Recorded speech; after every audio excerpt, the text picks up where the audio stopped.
नमस्कार जी। मैं आज आपको जीवित पुत्री का व्रत के बारे में बता रही हूँ। पहले पूजा की विधि बता रही हूँ, उसके बाद आपको कथा सुनाऊंगी। पहले आप नहाएं धोएं, स्नान करें, साफ सुथरे वस्त्र पहनें, स्वच्छता का ध्यान रखें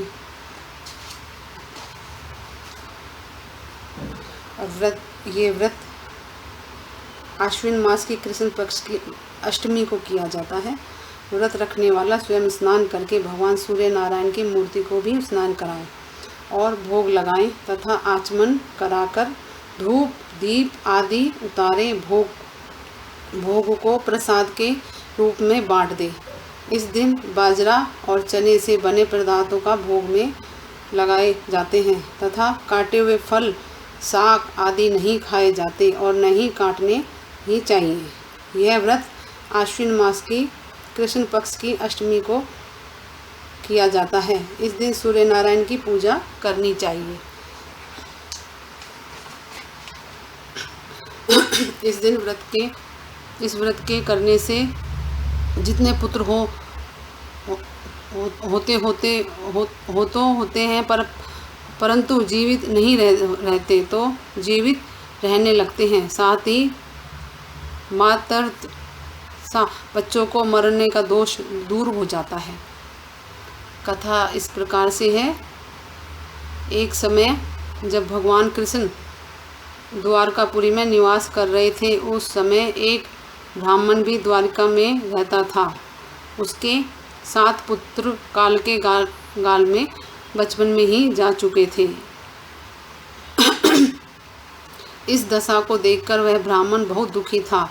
एक दिन भगवान कृष्ण के पास गया और कहने लगा, हे भगवान, आपके राज्य में आपकी कृपा से मेरे 7 पुत्र हुए परंतु जीवित कोई नहीं रहा। क्या कारण है?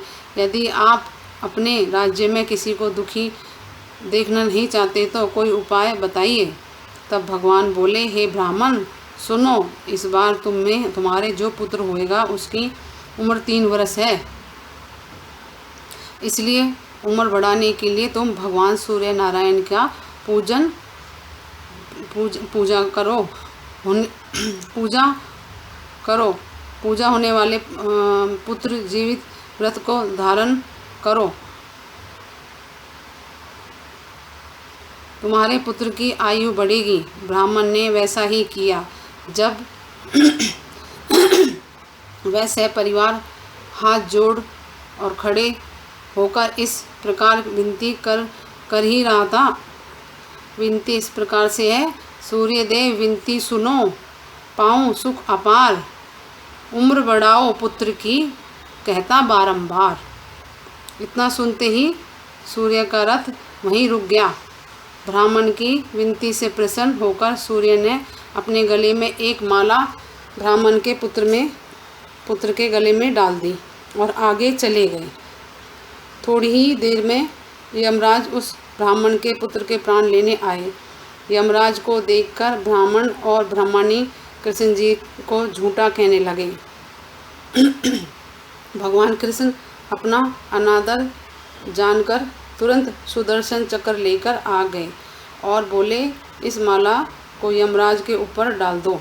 इतना कहते ही ब्राह्मण उस माला को उठाने लगा कि यमराज डर से भाग गया, परंतु यमराज की छाया रही। उस फूल की माला को छाया के ऊपर फेंक दी, जिसके फलस्वरूप वह छाया शनि के रूप में आकर भगवान कृष्ण की प्रार्थना करने लगे। भगवान कृष्ण को शनि के ऊपर दया आ गई और पीपल के वृक्ष पर रहने के लिए कहा। तब से शनि की छाया पीपल के वृक्ष पर निवास करने लगी। इस प्रकार से भगवान श्री कृष्ण ने उस ब्राह्मण के पुत्र की उम्र बढ़ा दी।